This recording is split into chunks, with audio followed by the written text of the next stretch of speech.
Alô, amigos, bem-vindos ao Gente que Fala ao vivo de meio-dia a 1 pela Rádio Trianon, AM 740 São Paulo, Rádio Universal, AM 810 Santos e AltV, www.altv.com.br,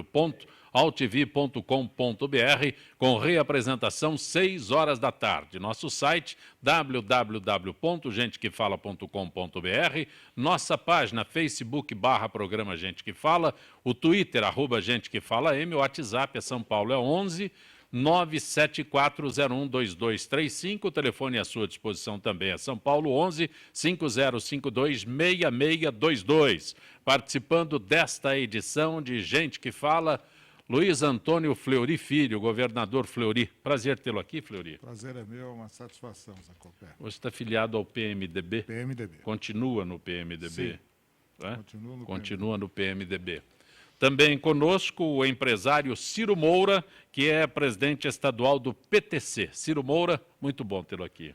Boa tarde, Zancopé. Muito obrigado pelo convite. Boa tarde a todos da mesa. É uma satisfação revê-los. Ciro Moura, PTC, é partido? Tem muita gente que brinca que é partido da turma do Ciro. Mas, na verdade, é Partido Trabalhista Cristão. Eu preferiria partido da turma da Cavalaria, mas aí vai ter discordância aqui na mesa. Mas é Partido Trabalhista Cristão, ex-PRN, não tenho vergonha do que já ex-PJ, ex-PJ, ex-PRN. Já que quer lembrar a história. Pode lembrar tudo. Se quiser aprofundar muito, aí tem que dobrar o programa. Ok, Ciro Moura. Também conosco a delegada Rose. Prazer tê-la aqui, Rose. Prazer é todo meu. Fazia tempo que eu não vinha. Muito feliz de estar aqui com todos vocês. Delegada, hoje presidente do Conselho Estadual da Condição Feminina. Exatamente. E a primeira delegada da Delegacia da Mulher. É isso aí. Continuamos. Fleury fez. Sem dúvida. A Rose teve um papel muito importante na implantação e no desenvolvimento da Delegacia da Mulher em São Paulo. Ok, vamos com a pauta de hoje. Ameaças entre policiais e bandidos causam medo em São Paulo. Usuários do WhatsApp têm recebido nos últimos dias mensagens com áudios de supostos policiais e criminosos sobre ameaças de ataques do PCC. São mensagens sobre atos de violência que seriam realizados como incêndio a ônibus e assassinato de civis que descumprirem a ordem de toques de recolher. Apesar de algumas terem sido comprovadas ou como farsas, né? Testemunhas dizem que outras ameaças foram consumadas. Fleury, Ciro Moura, a delegada Rose, com quem eu... Fleury? Bom, pode ser. Olha, eu acho que nós chegamos no fundo do poço, se é que não pode piorar ainda mais em matéria de segurança em São Paulo. E isso, o PCC, o DNA do PCC é PSDB. Porque o PCC, que muitas pessoas dizem que surgiu em 1993, em 93 e 94, que foram os 2 últimos anos do meu governo, era um time de futebol que disputava campeonato interno da penitenciária. A partir de 95, com a leniência, com a falta de coragem para o enfrentamento, ele cresce, toma conta dos presídios, se expande e hoje é uma multinacional do crime. Hoje está no Paraguai, hoje está na Colômbia, hoje está na Bolívia. E eu compreendo o receio e o medo das pessoas, porque o PCC já paralisou São Paulo. Quem não se lembra de 2006, quando o Marcola parou São Paulo, e com ataques e com a morte de vários policiais. Depois, 2012, ou 2011, agora 2012, o secretário Ferreira Pinto saiu da secretaria quando houve um enfrentamento e morte de policiais pelo PCC. Entendeu? Então, hoje em dia, nós temos, de um lado, nós temos o governo desorganizado e do outro temos o crime organizado. Então, eu acho que é para ter medo mesmo, porque a gente nunca sabe o que pode acontecer. Já tivemos episódios recentes aqui de ataques a policiais novamente, inclusive com a morte de policiais aqui na capital e no interior. Então, eu acho que se não houver uma reação muito forte, um trabalho de inteligência profundo, uma integração maior entre as várias forças federais, estaduais e principalmente um trabalho de investigação correto, adequado pela Polícia Civil, isso só tende a piorar. Ciro? Olha, você falou em fundo do poço, né, governador? E chegamos. Talvez seja um pouco mais fundo, mas nós estamos no fundo. Agora, o seu testemunho, governador à época, vale como história, estávamos discutindo lá fora, a obrigação e a oportunidade que nós temos de contar um país melhor, onde isso seria um absurdo. Quando é que eu imaginei na minha vida que fosse ouvir e ver o que estou ouvindo e vendo todo santo dia? E vem você com toda a sua experiência, e não é só a de governador, você tem toda uma vida voltada à segurança, como tem a delegada Rose, que vai falar em seguida, mas eu estou vivendo assustado. O que eu não acreditava acontece. Agora, aí você tem toda uma questão de inteligência, mas se também não houver a disposição de um enfrentamento, porque chega uma hora que você enfrenta ou apanha por omissão. E a sociedade brasileira perde de 10-0 hoje pelo crime, pela conveniência se sobrepondo à convicção, chega uma hora que tem que dar um basta. Então, a proposta é basta. Como é que nós vamos estar discutindo aqui se existe possibilidade do crime organizado não ser enfrentado pela sociedade através da segurança, que tem que ser muito organizada e disposta, e, se necessário for, adotar um remédio santo, que é a borracha, que apaga más ideias. Delegada Rose? Nós estamos realmente vivendo um momento de muita dificuldade, eu acredito que a gente tenha que reconhecer isso, mas, ao mesmo tempo, tem que se reconhecer que a polícia, e eu quero falar aqui da Polícia Civil, do Serviço de Inteligência que a Polícia Civil faz, do Rui e tantos outros, que têm feito coisas maravilhosas no sentido de estar detectando de dentro dos presídios, onde, infelizmente, saem todas essas horas desse maldito PCC, tentando se antecipar as coisas. Recentemente foi preso aqui na Vila Maria, na Zona Norte, um dos maiores bandidos ligados ao PCC, um dos chefes do PCC, que era o tal do Buda. Em função disso, o que aconteceu? A bandidagem lá da região resolveu fazer manifestação. Hoje você mata um bandido, faz manifestação. E se a polícia vai dar uns tiros na realidade, a polícia não mata ninguém. A polícia reage a uma agressão que é feita à sociedade, ao ser humano e a ele próprio, enquanto policial. Esse negócio de dizer que polícia mata, eu sempre tive horror dessa situação. No tocante ao que está acontecendo aqui, respeitando aqui o que os dois companheiros disseram, eu quero falar especificamente do problema da rede social. A rede social ela é um bem, de certa maneira, mas, em alguns momentos, ela também é culpada de gerar pânico. Muitas dessas coisas que estão saindo no WhatsApp não são reais. E eu queria ver dessas testemunhas aqui que disseram que algumas foram consumadas, quais que foram consumadas, porque eu estou tendo a cautela até de acompanhar um pouco essa situação no WhatsApp e nas redes sociais. Então, também se aproveita esse momento para fazer terrorismo. A população já está assustada. Vive assustada. A gente, infelizmente, todos os dias a gente acaba acompanhando a morte de um pai de família, de uma mãe de família. Concordo plenamente com isso. Agora, as redes sociais também, de certa forma, algumas pessoas se valem dessas redes sociais para fazer terrorismo. Quero deixar aqui só um lembrete. Daqui uma semana, estão saindo mais de 10 mil presos em indulto. 10 mil presos, e outros para a sua saidinha, de passar Natal, de passar o Ano Novo.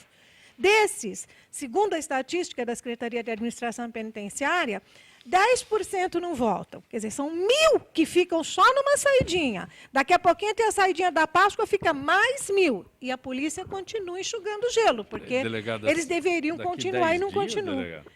Agora, na próxima semana eles estão saindo.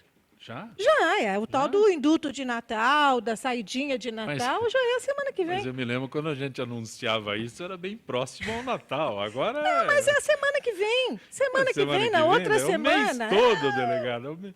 O mês todo. Sancopé, infelizmente, eu sou totalmente contra essa coisa de saidinha. Eu me recordo, a gente chegou a comentar uma vez que quando a Suzane Richthofen matou os pais, uma ocasião, pegaram na hora, né? Sim, mas ela foi sim. autorizada a passar o Dia das Mães em casa.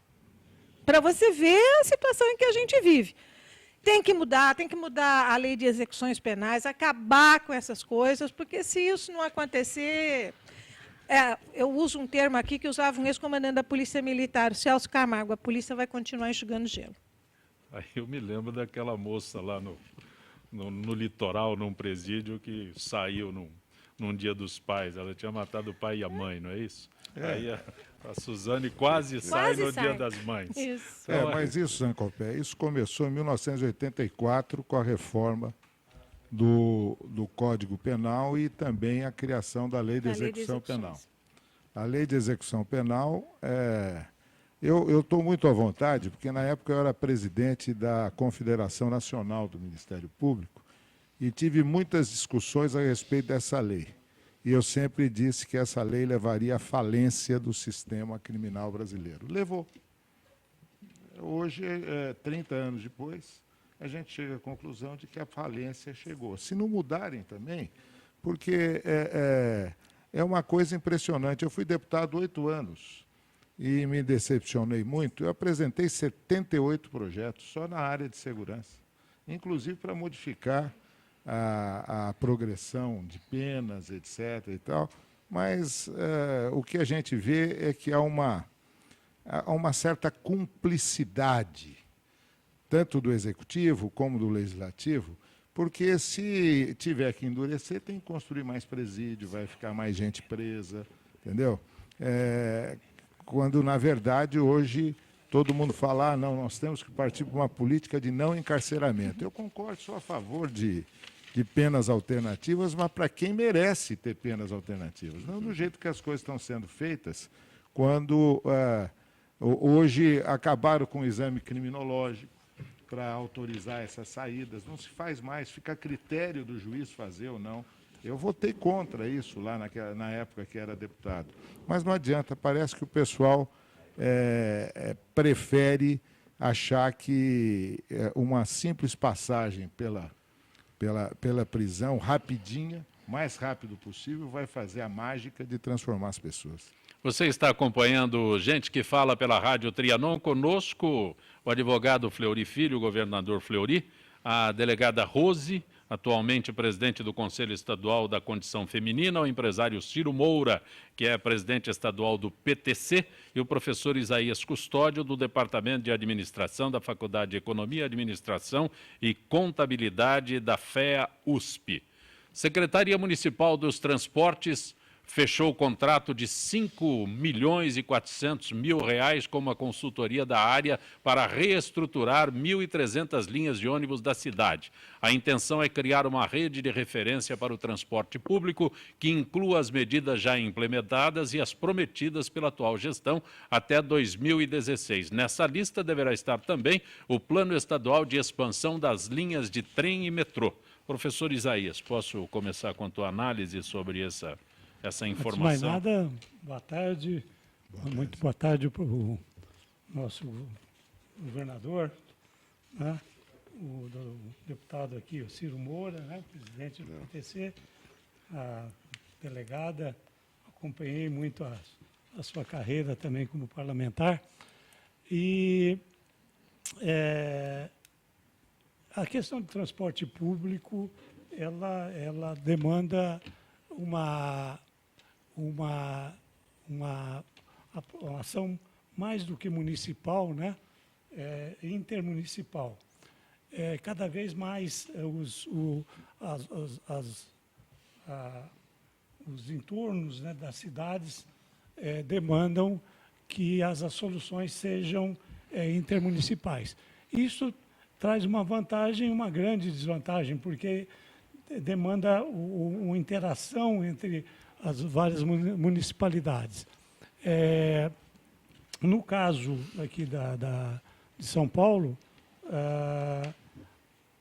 as ações da Secretaria Municipal vão ter reflexo na Osasco, São Bernardo, Diadema, nos municípios limítrofes, né? Então, eu acredito que esse estudo encomendado pela Secretaria abranja essa questão não apenas da necessidade dos munícipes de São Paulo, como também dos municípios que fazem fronteira com o município de São Paulo, né? É um assunto complexo. A questão de transporte público não é só de ônibus, não é só de vias públicas, né? Envolve também... São Paulo é também bicicleta, também faixa. Também... Exatamente, envolve uma ação integrada com outras ações também.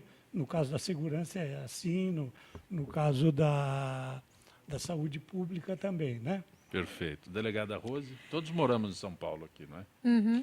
Que o professor Isaías fala da interligação, é lógico que existe com relação à região metropolitana, mas o assunto aqui é Secretaria Municipal, delegado. Me desculpe o pessimismo.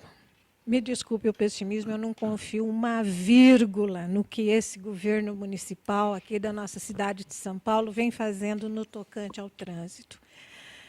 Essa coisa de bicicleta é uma aberração que a gente tem acompanhado. Você passa, às vezes, em locais onde o trânsito está todo parado, perto da casa do governador Fleury, principalmente. Eu vou para o Rotary, por aquele caminho, e você passa ali o trânsito parado para subir, para chegar na Avenida Higienópolis, ali naquele lugar, e uma faixa que cabem 2 carros, não é em um carro, é 2 carros, cabem 2 carros ali, totalmente livre, porque não tem uma bicicleta, não tem ninguém andando de bicicleta ali. E eu já passei em vários horários diferentes. E tantos outros lugares.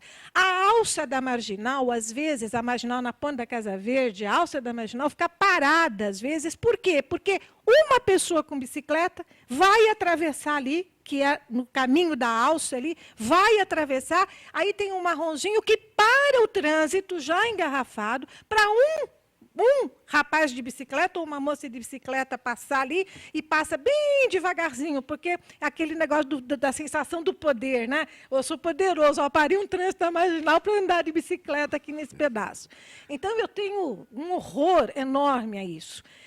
Os corredores de ônibus, eu até sou obrigada a reconhecer que quem usa ônibus hoje, até de certa forma, tem encontrado uma facilidade maior, porque tem andado com mais rapidez. Só que faltam ônibus. Você fez o corredor de ônibus, mas você também não aumentou a frota de ônibus para dar um pouco mais de comodidade aos pontos de ônibus que ficam lotados. Com os incêndios dos ônibus, a frota vai diminuindo cada vez mais. Então, você não colocou mas ali... não diminuíram... não diminuiu a frota das vans. Bom, aí o que acontece? Eu vou contratar agora, né, 2015 praticamente, com uma eleição em 2016, eu vou contratar uma empresa para fazer uma consultoria, eu vou gastar 5 milhões e 800, né? 5 milhões e 400. 5 milhões e 400, né? 5 milhões e 400 para contratar uma empresa, para fazer uma consultoria, para fazer aquilo que todo mundo sabe que tem que fazer. Se utilizasse isso aí para comprar mais ônibus novos, utilizando de uma maneira melhor até os corredores de ônibus, com o número de passageiros que tem, era muito melhor do que contratar uma consultoria para descobrir o que tem que fazer. Isso a gente já sabe. Qualquer um de nós sentar ali sabe o que tem que fazer. Segundo, essa consultoria vai entregar o seu plano lá no começo de 2016, né? Março, abril de 2016, para em seguida a gente ter a campanha para o prefeito de São Paulo. Aí, quem for candidato, deve ser o Haddad, que vai ser o candidato, né, para 2016. Ele é o candidato natural, é claro, ele é o candidato natural. Aí ele vai apresentar como proposta de campanha dele para o próximo mandato o resultado que a consultoria deu para ele lá, para o que ele pode fazer por São Paulo. A gente me engana que eu gosto, né? Pois não. Olha, eu acho que enquanto nós continuarmos não tendo fogo, vale fazer fumaça, e ninguém encara nada de frente, com planejamento, com projeto, e aquilo que eu chamei enfrentamento é o ato de fazer, é a ação. Então, veja, a deputada coloca isso, dá a impressão que ela está brincando, mas ela está falando muito sério. Não tem planejamento, então não tem fogo, faz fumaça, faz trilha de bicicleta, faz corredor de ônibus, alguns realmente concordo, dão certo. Eu gostaria que quem assinou a lei lá do corredor passasse uma vez por dia cruzando a Brigadeiro. Luiz Antônio, para ver se ele não toma um ônibus na testa na contramão. Então, pessoal, é o seguinte, turma, é o faz de conta. Não tem fogo, faz fumaça. Mas, quem Ciro, vê fumaça, desculpa te supõe que tem interromper, fogo, por tem uma favor. coisa mais aí que a população pode esperar, né? A Câmara está para votar derrubar o Minhocão. Não que eu ache que seja a melhor obra do mundo, mas vocês sabem quantos carros passam no Minhocão diariamente? É o mesmo que passa na 23 de maio. Você simplesmente vai votar e o prefeito vai 6.000, né? sancionar e vai derrubar. E aí? Qual é o projeto? Vai derrubar o Minhocão e você vai fazer o quê com o fluxo de carro Mas que é passa ali? fumaça, deputada. Fleury? É fumaça. Olha, eu não sou tão radical quanto os que me antecederam, mas eu tenho algumas colocações para fazer nessa questão da consultoria. Primeiro, eu gostaria de saber como é que foi essa licitação, se houve licitação, se foi contratação por notória especialidade, o valor é muito alto para se fazer um trabalho dessa natureza. Segundo, o próprio press release, a própria notícia enviada pela Prefeitura, fala que na lista está também o plano estadual de expansão da linha de trem e metrô. Então, quem tinha que fazer era o Estado, não Já era fez. a Prefeitura. Tá certo? Quer dizer, então, para que, se o Estado já fez, é o bis in idem, ou seja, está fazendo a mesma coisa, repetindo e pagando 5 milhões. Para quem está sem dinheiro, como a Prefeitura, é muito. Para todo mundo é muito. Para a Prefeitura também é, tá certo? Então, esse é o primeiro ponto. Segundo, eu acho até que os corredores de ônibus, o prefeito implantou, eu não sou contra os corredores, sou contra a forma como eles foram implantados, que foi mais ou menos na marra, ou seja, o prefeito Haddad, quando assumiu, deve ter pensado o seguinte, bom, eu vou fazer aquilo que ninguém fez, vou pintar as faixas e virar corredor. Tá certo? Quer dizer, não é à toa que puseram o apelido de prefeito souvenir, né? Porque era só, quis resolver todos os problemas de trânsito de São Paulo na base da tinta, só criando os corredores. Também não sou contra as bicicletas, embora você tenha razão, Rose. Piorou muito o trânsito ali em Higienópolis a partir do momento que implantaram esse sistema, né? Eu, que todas as manhãs compro pão, por exemplo, lá na padaria Barcelona, não tinha onde parar. Aí os comerciantes se movimentaram e acabaram, naquele trecho não tem mais e houve protesto dos ciclistas. Mas eu não sou contra essas ideias. O que eu acho que falta é planejamento. Eu me orgulho muito de dizer o seguinte, Ciro. Se hoje nós temos o que nós temos em termos de governo do Estado, todas as obras dos últimos 20 anos em São Paulo foram planejadas no meu governo. Eu não tinha dinheiro para fazê-las, mas criei o planejamento, né? CPTM foi criada no meu governo, nós assumimos a CPTM, antes era federal, era a Rede Ferroviária Federal. Quando as linhas da CPTM ao longo na marginal ali de Pinheiros, principalmente, muita gente falava, essa linha não vai servir para nada. Está aí produzindo bons efeitos, né? 20 anos depois. O Rodoanel foi planejado no meu governo, despoluição de Tietê, as linhas do metrô por concessão, todas elas foram planejadas no meu governo. O que está havendo, o que eu acho, é que o estoque de projetos acabou. Então, está na hora de planejar para os próximos. Eu planejei São Paulo para 25 anos, está na hora de planejar para 50 daqui para frente. E não vai ser, e aí eu concordo com o professor Isaías, não vai ser um ato isolado da prefeitura. As regiões metropolitanas, cada vez mais, têm que ser planejadas de forma conjunta. Não adianta, por exemplo, você fazer um plano de transportes para São Paulo se você não incluir Guarulhos, Osasco, Barueri, ABC, enfim. Então, o que eu acho é que a prefeitura vai pagar um dinheiro muito grande para não resolver o problema.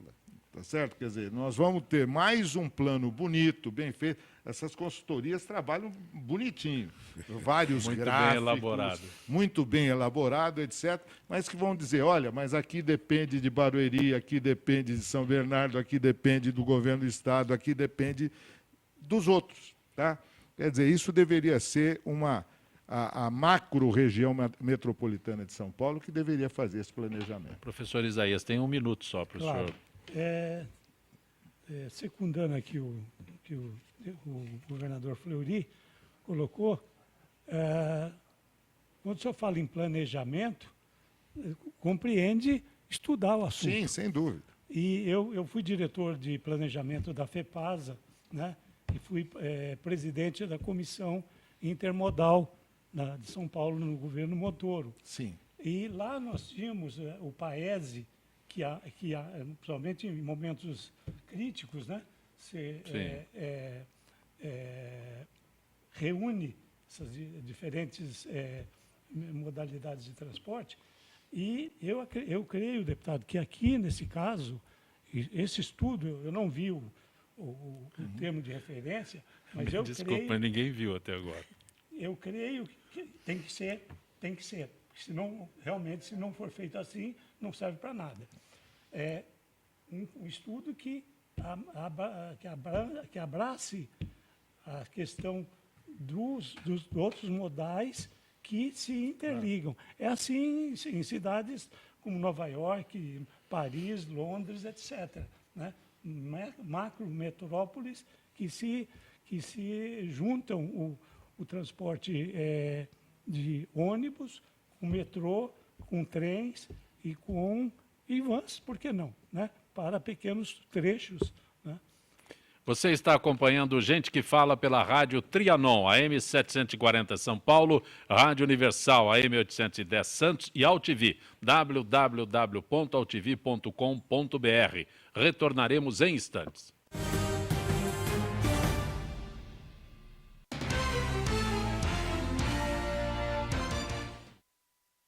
Tudo tem a ver com alguma coisa. De onde vem a água que a gente bebe? Da torneira. Ih, nada a ver. Vem dos rios que nascem da mata. Sabia que a gente só respira por causa das árvores? A árvore respira? Respira. A árvore respira. E o que você tem a ver com isso? Meu ar. Minha água. Minha árvore. Meu ambiente. Mata Atlântica. SOS Mata Atlântica. Mais 25 anos.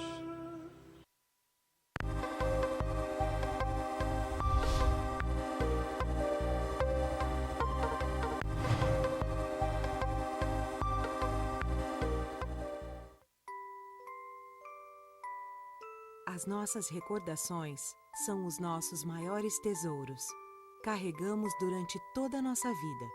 Manipular, distorcer ou implantar falsas memórias, além de ser uma violência, é crime.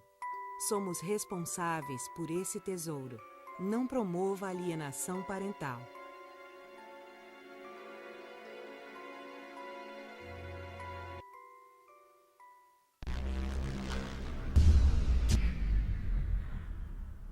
A Câmara de São Paulo convida você para debater o Orçamento 2015. Ele vai ajudar a melhorar a nossa cidade. Será a sua chance de indicar os investimentos necessários em seu bairro, como mais recursos para a saúde, transporte público, moradia e lazer. Aproveite essa oportunidade e venha para as audiências públicas. Estamos esperando por você. Participe!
Você está conosco pelo Gente que Fala, pela Rádio Trianon, AM 740 São Paulo, Rádio Universal, AM 810 Santos e AltV, www.altv.com.br, com reapresentação 6 horas da tarde. Estão conosco o governador Fleury, a delegada Rose, o empresário Ciro Moura, professor Isaías Custódio.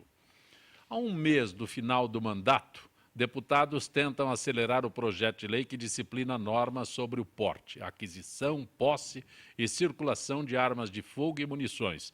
Tentam revogar o Estatuto do Desarmamento. Para os autores do projeto, a proibição das armas não trouxe melhorias para a população, que tem direito a se armar para se defender. O governador Fleury foi secretário da Segurança, a delegada Rose, o próprio nome diz, então eu prefiro o empresário Ciro Moura que inicie esse debate. Eu acho que demorou um pouquinho concluírem aquilo que a gente já previa, até porque, se não me falha a memória, houve um plebiscito e o não ganhou. Prevaleceu, não ganhou. Sabe? E não se aplica, vai se reconsiderar. Por quê? O que se imaginava era um sonho. É a história do fogo e da fumaça, né? Tem que desarmar bandido. Dizem que eu sou duro. Não sei, eu me lembro que meu avô falava, meu pai falava, bandido é na cadeia, gente séria, cresça, estuda, vire gente, ande direito, respeite o próximo, não se aproprie das coisas de terceiro. E hoje você tem uma população desarmada e o bandido cada vez mais armado. Eu me lembro rapidamente o dia que eu fui sequestrado. Eu fui vítima do armamento. Você acha que você nem lembra? Em 98, parei num farol, me renderam, entraram no meu carro e fui passear com um homem depois dessa idade. E não é a minha preferência. Mas eu fui passear de madrugada com um homem. Um revólver na cabeça, outro na cintura, e eles me levaram. Num dado momento, nós até conversamos, consegui manter a calma, tal, mas me ocorria uma preocupação muito grande. Tá? Se eles resolvessem irem para a minha casa, então realmente não iria. Até porque, apesar de uma série de circunstâncias, tenho arma registrada, etc., até hoje eu que mandei registrar as minhas armas, que era um registro estadual, mandei lá para a Polícia Federal, não me deram resposta até hoje. Tá certo? Não registraram a arma, e se de repente eu vou para casa e consigo, não iria. Tá? Porque tem mulher, tem filha, tem filho. Não vou levar bandido para minha casa, nem que me matem. É a condição do pai. Então, mas se de repente acontece um entreveiro e eu consigo na minha casa pegar a minha arma e me defender, não tem registro. Ainda eu vou preso por exercer o meu direito de legítima defesa. Então, eu acho que é hora de parar de fumaça, vamos fazer fogo e parar de brincadeira, que o assunto é muito sério. A palavra forte nessa história toda chama-se família, de onde deriva tudo.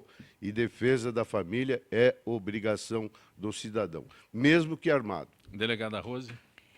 Eu acho que a população, majoritariamente, já se pronunciou a respeito do Estatuto do Desarmamento. Resta, sem dúvida alguma, ao Congresso cumprir aquilo que a população quer. Por isso é que foi feito um plebiscito. Eu só espero, eu sou totalmente favorável a todas essas modificações, porque o Ciro tem toda a razão. Eu acho que, na minha casa, para defender alguém da minha família ou defender a minha vida, eu tenho que ter o direito de portar uma arma. É claro, eu vou ter que saber usar essa arma, mas essa é uma outra história. Eu tenho que respeitar o meu direito de portar uma arma e me defender se for necessário. O que nós vemos hoje é que todo mundo está armado. Bandido tem arma aí tranquilamente. As armas entram pelos corredores abertos das nossas fronteiras e quem quer tem. Até o pai de família pode comprar, mas numa dessas que ele compra até para poder deixar na sua casa para se defender, se Deus o livre e guarde e acontece alguma coisa, é o que o Ciro disse, ele acaba sendo processado porque usou uma arma sem ter porte, sem ter registro, aquela coisa toda. Eu só tenho medo que nós estamos praticamente no fim do ano. Tem uma série de coisas para serem votadas naquele Congresso. E as coisas importantes, muitas vezes, são deixadas de lado.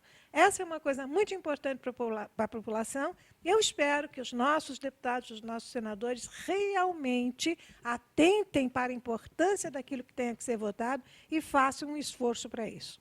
Me corrija se eu estiver errado. Até bem recentemente, a senhora delegada aposentada, posso usar o termo, não podia portar arma depois de aposentada. Não, teve que ter uma briga, inclusive, para que os policiais aposentados tivessem direito de portar arma. Quer dizer, você viveu a sua vida inteira caçando bandido, usando a sua arma para defender a população, defender o patrimônio da população, e quando se aposentasse, você não podia ter arma.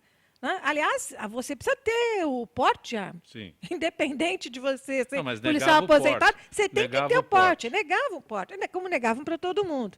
Mas parece que as coisas mudaram agora. Professor Isaías. Eu já tive também situações de perigo, de ter sido assaltado em São Paulo. Minha mulher, minhas filhas. Desculpa a ironia, mas até agora o senhor está na maioria da população. Exato. Então, quando eu vejo uma coisa dessas, eu gostaria de ter uma arma para, digamos, estar habilitado para me vingar. Mas, por outro lado, eu temo muito que nós, ao votar de maneira assodada, num final de mandato, nós deixemos de considerar outras questões ligadas à segurança. Então, eu acho que é importante se repensar esse assunto, mas é importante pensar-se também na segurança pública de uma maneira geral. Eu acho que esse Congresso já acabou o mandato, né? Ele não é... Precisa avisar os parlamentares. Exato. Eu acho que fazer essas coisas agora, de maneira assodada, não é adequado. Fleury. Bom, eu fui... Reservei você para o final, porque... eu liderei o movimento vencedor do não. Eu fui o responsável... No plebiscito. Pela frente parlamentar contra a proibição de venda de armas. No plebiscito eu liderei esse movimento por todos esses motivos que já foram expostos aqui. Eu só teria a acrescentar o seguinte: eu sou contra o porte indiscriminado.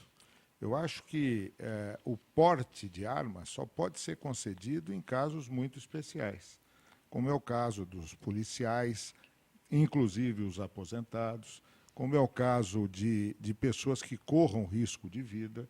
O problema é que, com o Estatuto do Desarmamento, acabou o porte de arma. A coisa mais difícil hoje no Brasil é tirar um porte de arma. Um cidadão que precise realmente. Eu me recordo de um grande industrial, não vou citar o nome, que me procurou, eu era deputado na época, estava se discutindo esse assunto, Ciro, que ele falou, olha, eu já fui sequestrado 3 vezes, sempre tive porte de arma, agora não me dão mais. De um dia para o outro cortaram, né? E vários casos dessa natureza. Agora, o que eu defendi e defendo é o direito que tem o cidadão de poder optar por comprar ou não uma arma e manter essa arma dentro de casa. Tá? Porque com o Estatuto do Desarmamento, o que aconteceu? O Estatuto deu certeza para os bandidos que ninguém vai ter arma dentro de casa. Não é à toa que aumentaram os crimes de roubo em residência, tá? Porque antes o bandido tinha receio. Será que eu vou encontrar alguém armado? Agora ele tem certeza que não vai encontrar ninguém armado dentro de casa. Então, isso fez com que nós tivemos um aumento de mais de 1000% nos crimes de roubo à mão armada no Brasil. Depois do plebiscito, isso aconteceu. Muito bem. O que me parece importante é que, agora, essas entidades que perderam o plebiscito, o Instituto Sou da Paz, o Instituto Viva Rio, todas as entidades que vivem graças a contribuições que recebem do estrangeiro, do exterior, e que se articularam na época no plebiscito para fazer um movimento a favor da proibição, elas estão assanhadas de novo. Tá? Estão todas aí se movimentando. Sabe por quê, Zancopé? Porque a hora que acabar essa discussão, elas vão perder uma verba grande do exterior. Entendeu?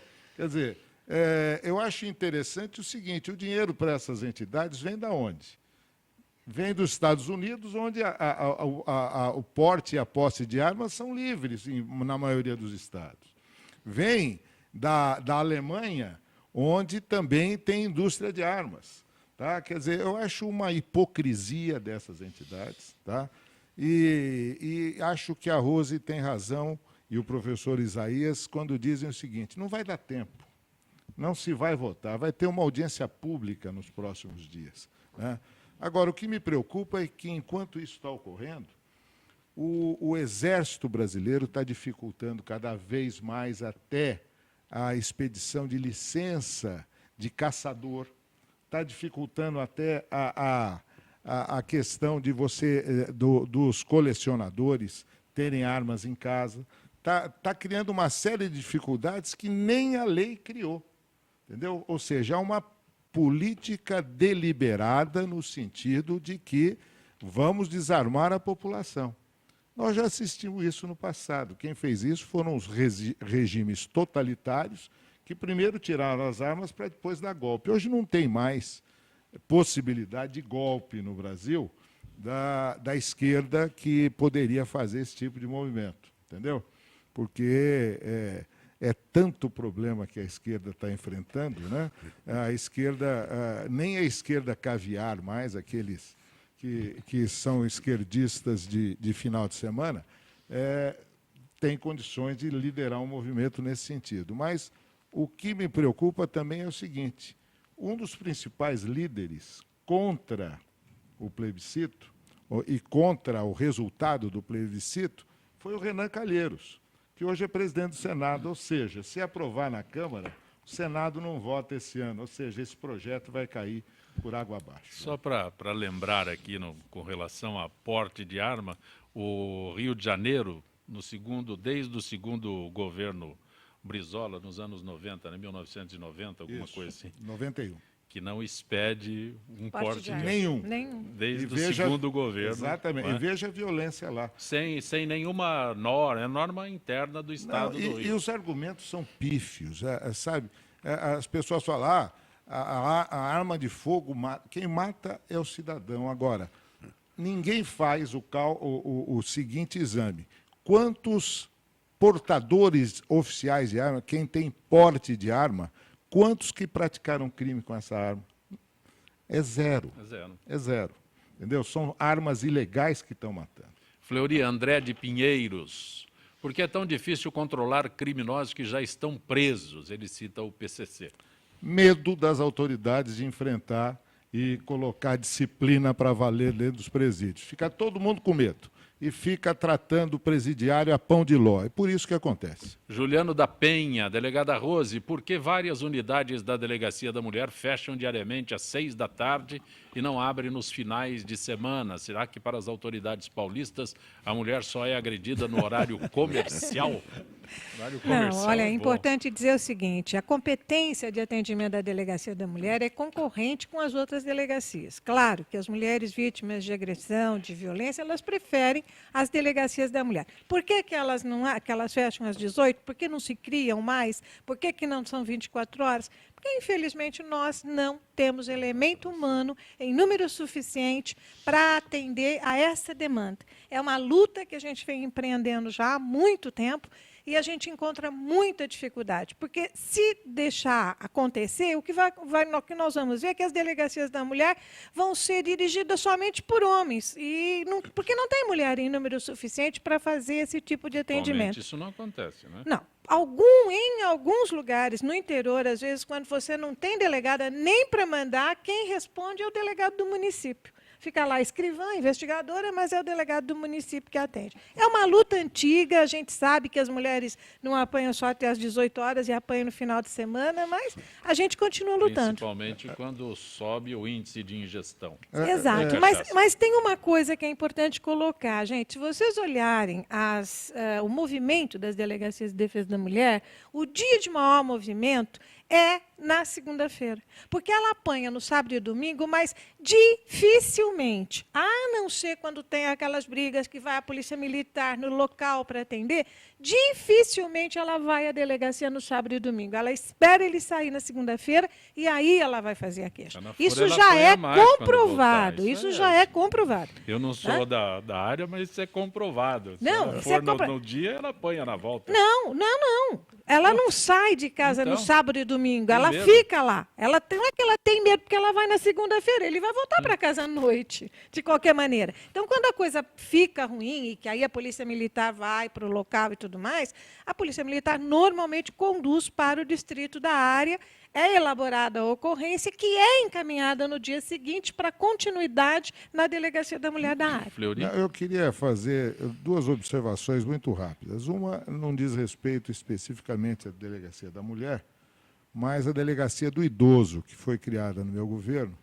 Uma senhora de 84 anos foi fazer uma queixa lá de ameaças que ela estava sofrendo e não registraram a queixa, dizendo que ela teria que ir na delegacia do bairro.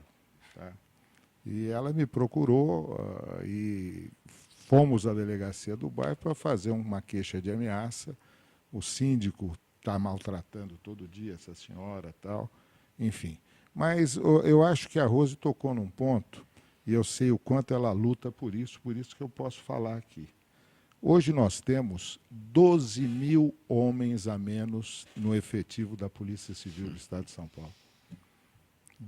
Comparado com 1º de janeiro de 95, que é quando eu saí do governo. 12 mil homens a menos. Quer dizer, nós estamos brincando de fazer segurança. A Polícia Civil está se matando de trabalhar, agora não tem condição de enfrentar. De 95 para cá, quanto cresceu a população de São Paulo? E diminuiu em 12 mil homens o efetivo da Polícia Civil, em 6 mil da Polícia Militar. Quer dizer, então, eu acho que muito do que a gente está vivendo, por exemplo, Delegacia da Mulher. Falta mulher porque não tem concurso. Há quanto tempo não se faz concurso? Né? Não tem concurso para delegado. Não, desculpe, governador, deixa eu lhe dizer, até que tem concurso. Sabe qual é o problema que nós estamos passando? Infelizmente, você faz o concurso a primeira fase. Antes de ir para a academia, delegado especificamente, esse candidato que passou e está indo para a academia já fez um concurso para promotor, para juiz ou para defensor, que paga muito melhor do que para delegado, então ele já sai. De 100, 10 já vão, que já passaram em outros concursos, não chegam nem a ir para a academia. Na academia, durante o curso e a hora que eles descobrem o que é a polícia, como é que é, você pode contar que mais 20 desistem na academia. E ao ir para o local de trabalho, quando ele chega, ele percebe que ele não tem escrivão, ele não tem investigador, que o que ele aprendeu na academia era uma coisa e que ele está lá é outra, jamais alguns vão embora. Então, na realidade, você faz concurso. Um concurso é demorado, você vai para a academia depois. Só na academia você já perdeu 30% do efetivo que passou. Até você conseguir abrir um outro concurso para corrigir isto, você já tem mais anos. Isso está acontecendo com o investigador, está acontecendo com o escrivão. A Polícia Militar, inclusive, concurso para soldado é permanentemente aberto. Não fecha. É permanentemente aberto e não consegue completar o quadro. Isso ocorre no Brasil inteiro. Nós acabamos de fazer lá pela USP um trabalho para o governo de Alagoas. Exatamente o mesmo quadro. O indivíduo presta concurso para a Polícia Militar, aí ele, no meio do caminho, antes de passar para a academia, ele já passa no outro concurso, na área de perícia, na área de Polícia Civil, exatamente a mesma coisa. Professor Isaías Robson, de São Caetano, pergunta por que países mais pobres e com mais desigualdade social são muito menos violentos que o Brasil? Robson, nós precisamos relativizar o que nós consideramos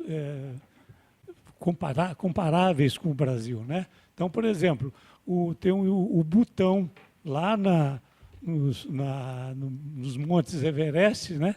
O pessoal lá tem um índice de felicidade, né? O PIB deles é o Produto Interno de Felicidade. Muito pobre, no entanto, né?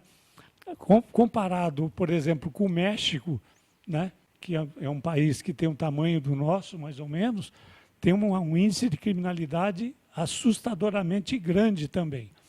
Então, eu acho que nós temos nossas peculiaridades, outros países têm outras peculiaridades. Se nós compararmos, por exemplo, com o Chile, né, que tem uma população muito menor do que a nossa.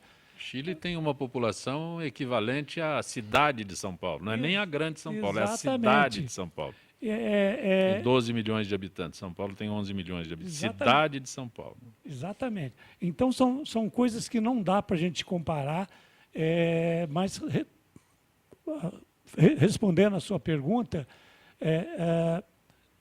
a pobreza é tida como um dos fatores causadores da violência. Quer dizer, quanto mais você tem a população vivendo em condições de pobreza e com abandono do Estado, né, sem escola, sem o equipamento básico do Estado, maior é o risco de violência.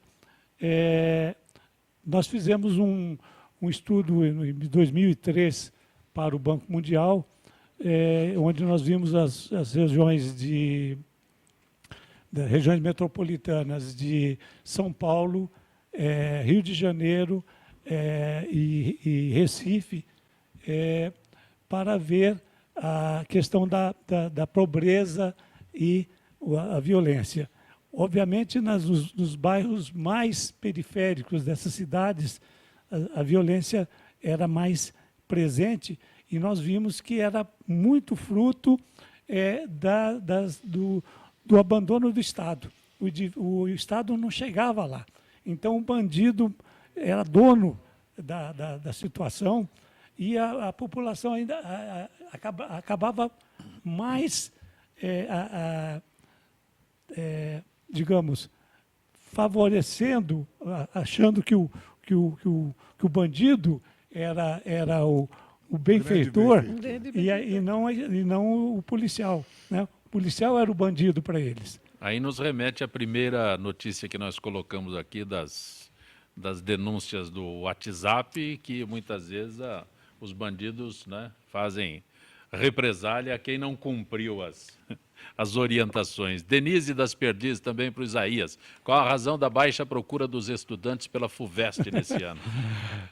Olha, Denise, tem um artigo muito bom que foi publicado, acho que ontem, de uma professora sobre os que não... um olhar sobre aqueles que não conseguiram fazer o vestibular, né?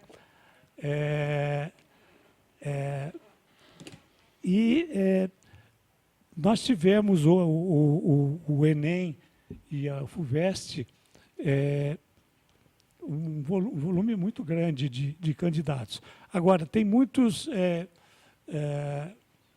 os difíceis são provas de altíssimo nível, e muitos preferem hoje irem para essas universidades particulares que têm acesso mais rápido, né? E fazerem vestibulares mais digamos... Posso usar mais práticos? Mais práticos, exato. Ciro Moura, a pergunta da Marina da Sé. O senhor acha que os parlamentares conseguirão concluir tudo o que precisam nas próximas 3 semanas, incluindo o CPI da Petrobras, que precisa ser encerrada dia 19? Marina, eu não tenho a menor dúvida que não vão conseguir. Tanto que é quase que um consenso aqui, que começa pelo assunto do desarmamento, mas não vão concluir, porque entrarão em férias e voltarão emocionados para passar o mandato no dia 1º de fevereiro. Então não vão concluir. E voltamos à discussão. Vocês escolhem. Marina, pense nisso. Ou fumaça ou fogo. Fleury, tem um minuto para responder ao Jaime do Jardim Bonfilioli. Em que instância está o processo que o senhor moveu contra a revista Veja? Eu já fui indenizado. Já fui indenizado pela revista Veja, que publicou uma reportagem dizendo que eu tinha 7 fazendas só em Botucatu. E a prova era que as fazendas tinham quadra de basquete e eu sou jogador de basquete. Isso foi em 2006, né, a um mês das eleições. Me custou o mandato, evidentemente, mas eu fui indenizado recentemente. A revista Veja perdeu em primeira e segunda instância, estava para seguir para o STJ, Superior Tribunal de Justiça, e eles propuseram um acordo, eu topei o acordo e já fui indenizado. Fleury. Quer dizer, a indenização financeira, tá? É só o prazer de fazer a Veja pagar. Mas o prejuízo moral que eu tive não foi, evidentemente, esse é impagável, é incalculável. Fleury, agradeço a gentileza da tua participação no nosso Gente que Fala. É sempre muito bom tê-lo aqui. Muito obrigado, um grande abraço aos telespectadores, aos ouvintes, àqueles que assistem pela internet e aos meus companheiros de mesa. Foi um prazer. Delegada Rose, bom reencontrá-la. Também achei, espero que a gente se reencontre outras vezes. Foi muito bom estar aqui com vocês. Ciro Moura, presidente do Partido Trabalhista Cristão, PTC. Olha, foi muito bom, prazer em revê-los. Obrigado aí pela presença. E vamos ver se a gente dá sorte, mais do que nós, os que escutam, os mais antigos, as histórias que nós temos para contar. Professor Isaías Custódio, muito grato por tê-lo aqui. Ok, Zancufete, foi um prazer mais uma vez reencontrá-lo, o governador Fleury, delegada Rose, e aqui o Ciro Moura, que eu desconfio que você fez feia na época lá daqueles novos que não, lá na Doutor Villanova. Não foi, não chega a tanto. Só queria chegar. Agora, não, eu fiz. Mas você já era candidato a graduação eu fiz lá, mas o pós eu fiz já na cidade universitária. Na graduação. Gente que Fala tem na direção-geral o jornalista Fausto Camunha, diretora de produção Zenilda Salvato, redação Raela Brandão, Pedro Schiavon. Na pauta, José Carlos Sicarelli, produção cultural Ricardo Godoy. Na rádio Trianon, Neildo Neres, Cléo Rodrigues Benebene. Na direção da Altivia, Alberto Luquete. Na técnica, James Eduardo, Iago Matsumoto, Célio Teixeira, Arthur Endler. Na sequência, Trianon, Marcos Calazans. Grato.